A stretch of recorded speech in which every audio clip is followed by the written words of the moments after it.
So the story of how Carly and I met,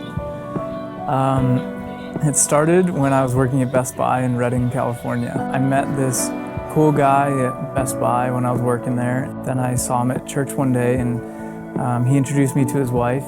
She proceeded to ask me how old I was and if I had a girlfriend. They then stated, "We should introduce Seth to Carly." And I was like, and then my worst fears were confirmed, and I was like, oh no, this is not good.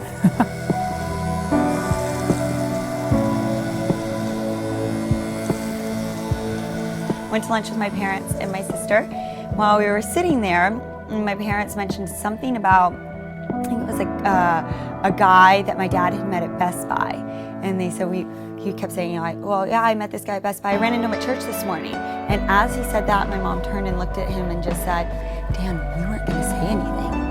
And of course, my sister and I were like, what do you mean you weren't gonna say anything? What is this? And we started probing, and they got awkward. And so at that point, finally, my dad gave in. He said, well, I met this guy. I've been going into Best Buy to get stuff for our TV, and I really like him. So we told him about you. And I immediately was so embarrassed. I said, what do you mean you told him about me? Carly. Yeah. I have a special delivery from the groom. The thought takes my breath away. Today is the day that I pass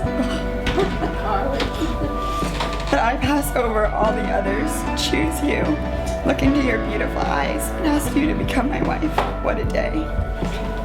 You are kind, tender, caring, beautiful, sweet, perfect, glowing princess, lovely, compassionate, so sexy, confident, important, elegant, worth every minute, my best friend.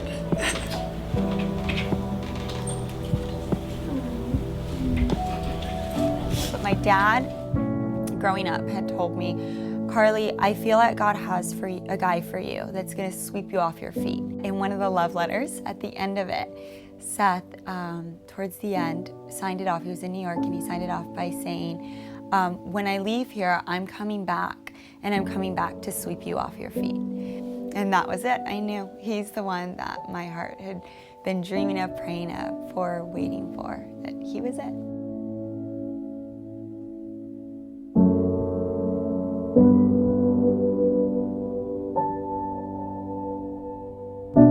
I want to see us, like, looking back over 30 years, feeling accomplished, feeling like we've been on a journey, accomplishing the things that we've been put on this earth to do. Jesus said, there's no greater love than if you'll lay your life down for a friend. So the journey now that you get to start at a deep covenantal level is your responsibility is to lay your life down for her.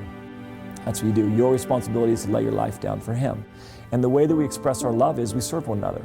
I mean, the arguments you should have is who serves who. This is how it's as we lay our lives down for one another, love manifests. I want us to be that couple that people look at and say, wow, they're so in love, that they're still so affectionate, that they still, nothing else matters but us being together. Yeah, I want us to accomplish so much, and I want us to accomplish what God has for us and the callings that he's put on our life. But I want to first look back, 30 years from now, look back from the previous 30 years and say, we've been lovers of God and lovers of each other. And that's what I want. And obviously to have kids and have them grown and have created just a start to a really beautiful legacy, and that we have something beautiful that we're passing down to our kids. So that's what I want to see. All right, well, this is the fun part. By the power given to me by God, I now pronounce you husband and wife. Seth, you may now kiss your bride.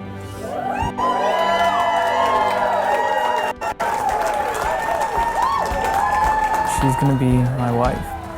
And that moment when that part sets in, like the reality that she's my wife, that's pretty amazing. I can't remember my whole last weekend.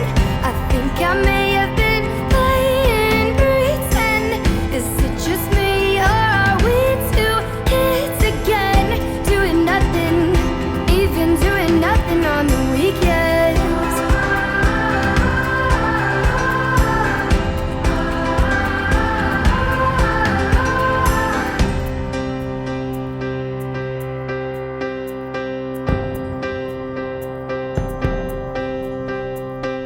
want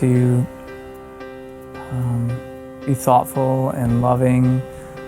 I could just list off a lot of adjectives, but I think that comes down to I just want to be the best that I possibly can be for her. I can't remember my